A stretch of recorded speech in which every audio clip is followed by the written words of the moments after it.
to hear from people that you heard you years ago and you were in a dark place, or you were in a place where you were ready to change the course of your life, the direction of your life, and you heard my voice. And it did something to you, it resonated with you, it inspired you. I want to hear some comments from you because I'm teaching people how to live a life of impact. And I first of all, I'm still processing. I'm 80. Come on, somebody. I thought, I always talk about people in their 40s were old. I'm 80.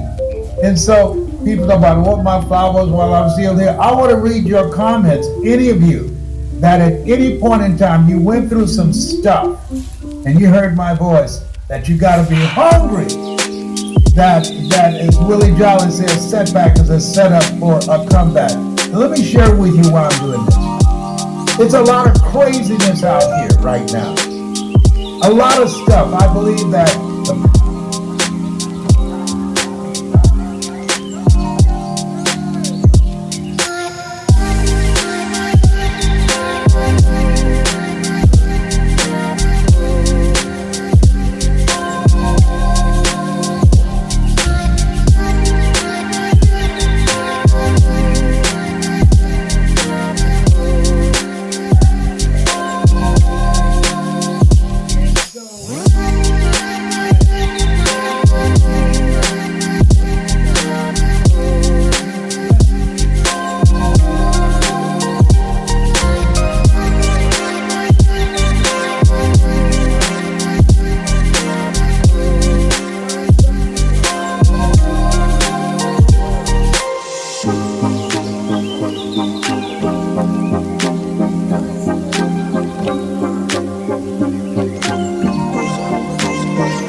to think about your dream, because I'm in a room full of dreamers.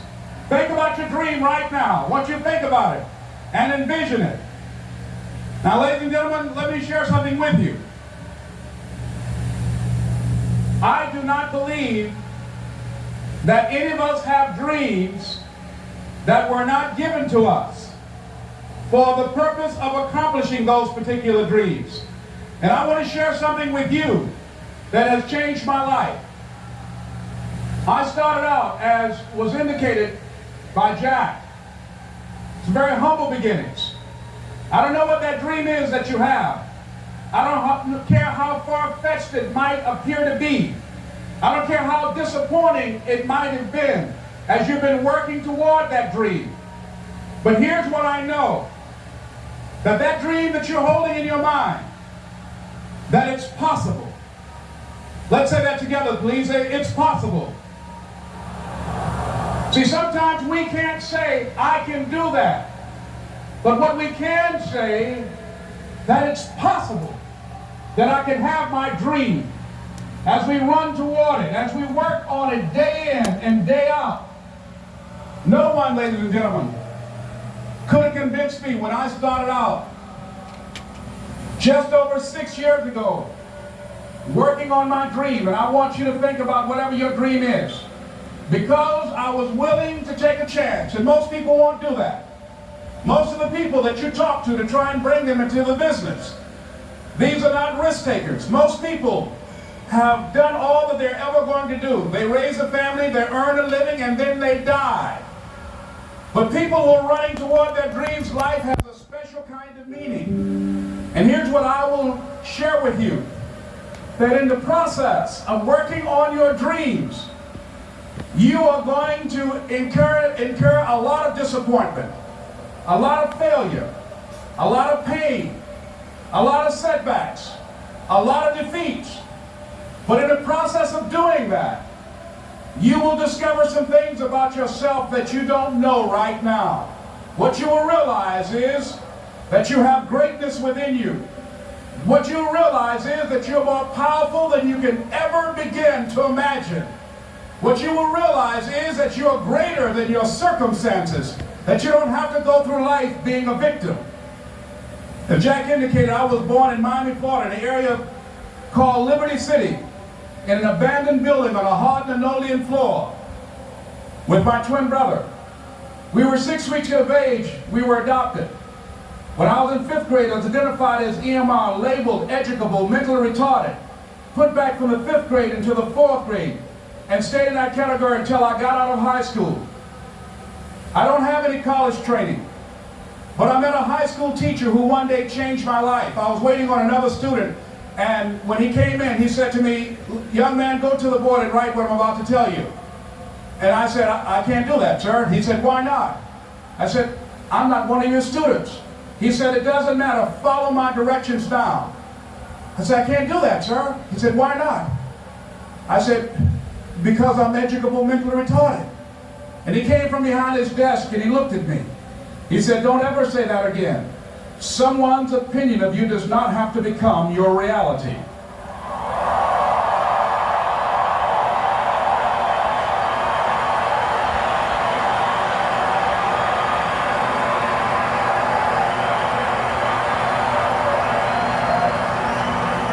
And that man, Mr. Leroy Washington, did something for me. He started planting seeds in my mind that enabled me to begin to dream, as Dexter has been doing for you.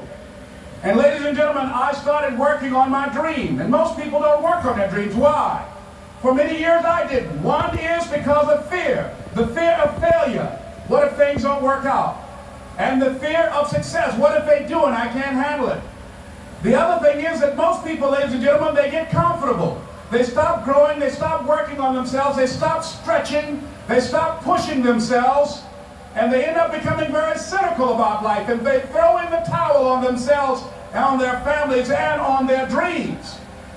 And the other thing is that most people don't feel worthy. What I'm doing now, I could have been doing years ago.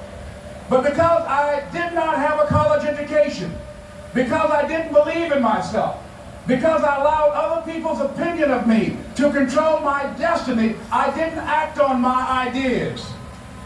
So I applaud you for your dreaming, for your running toward your dream. I applaud you for believing in yourself, because that's what life is about, stretching and challenging, looking for ways that you can begin to improve yourself. And ladies and gentlemen, as a result of stretching out, of acting on my dream, and I don't know what that dream is for you, I can tell you that it's possible. No one could convince me that after just over 6 years, I will have my own book entitled Live Your Dreams. Just over 6 years, I will have 5 specials on public television. Just over 6 years, I've done motivational speaking for AT&T, Procter & Gamble, McDonald's Corporation, Xerox, IBM, just over 6 years. I will now have my own talk show that will premiere on Monday, Labor Day. I'm saying to you, your dream is possible. Your dream is possible.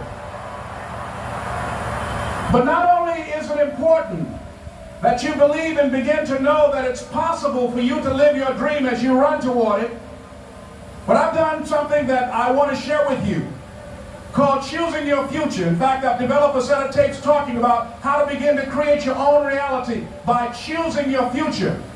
And not only is it important for you to know it's possible for you to choose your future, but it's necessary that you work on yourself, that you develop yourself. It's necessary that you get the energy drainers out of your life, people who don't want it.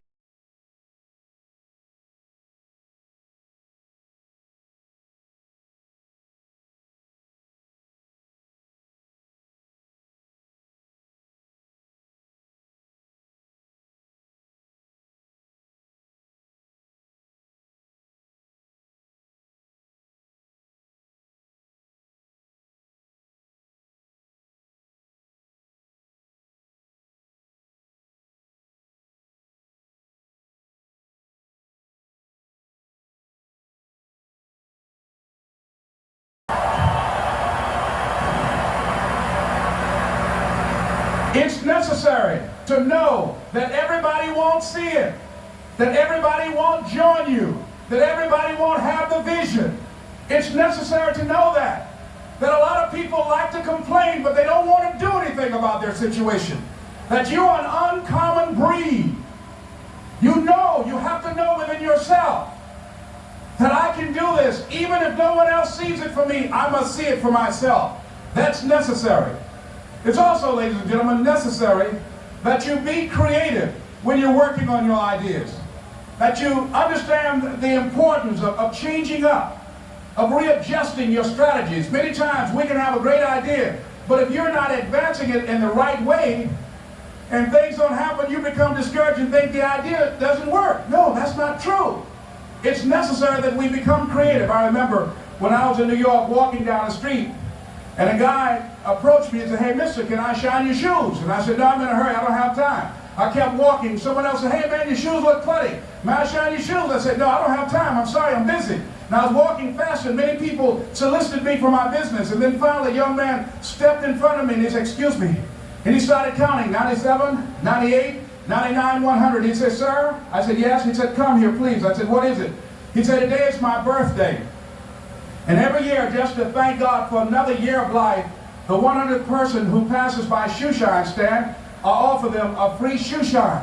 Would you give me the honors?" I said, "Why, sure." I got up on the shoe shine stand, George, and I sat there and he shined my shoes diligently. And when I got down, I looked at them, they were sparkling.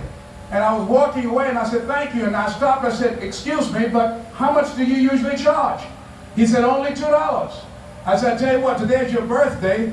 Here's 5, keep the change." He said, "Thank you." As I was walking away, looking in the opposite direction of other people coming, he started counting again. 97, 98, 99, 100.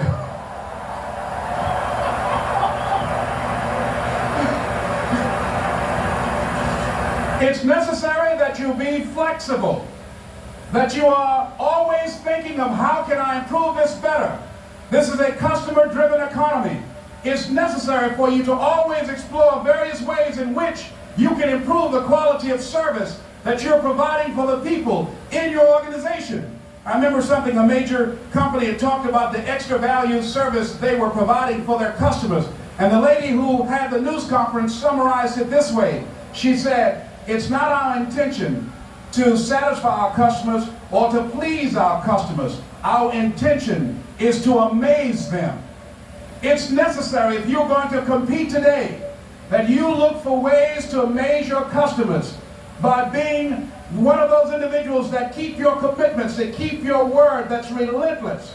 It's necessary as you work with the people that you bring into your organization, that they see that you're a good example of a person to work with, because you model integrity and determination and ambition and truth and honesty and the way in which you conduct business. The next step is, that is you. That is you. That no one can do it for you but you. And even though you face disappointments, even though you will experience some setbacks, it goes with the territory. You must understand that. I remember I was playing a game with my 9-year-old son, John Leslie, and I beat him 10 straight games in a game called Connect 4. And finally, I said, "John Leslie, I'm bored. I don't want to play you anymore." And I got up. I said, "I'm ready to go to sleep now." And repeat out to me, please. Let's say this together. It's not over until I win. John Leslie said, "No, you can't go now, Dad." I said, "Why?" He said, "It's not over until I win." That was his attitude. We sat down and we played several other games. And finally, after the 11th game, John Leslie won, and he got up and he yawned. And he said, "I'm ready to go to sleep now." And I'm saying to you, what if all of us took that attitude after we face a rejection and a no, or we have a meeting and no one shows up, or somebody say, "You can count on me," and they don't come through? What if we have that kind of attitude? The car is repossessed. Nobody believes in you. You've lost again and again and again. The lights are cut off. But you're still looking at your dream, reviewing it every day, and say to yourself, "It's not over until I win."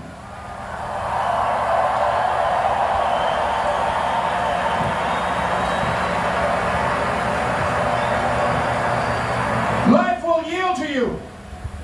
Now here's the next step. Repeat after me, please. It's possible. I can live my dream. It's necessary. I work on myself. Surround myself with winners. Become creative. It's me. I've got to make it happen. It's not over until I win.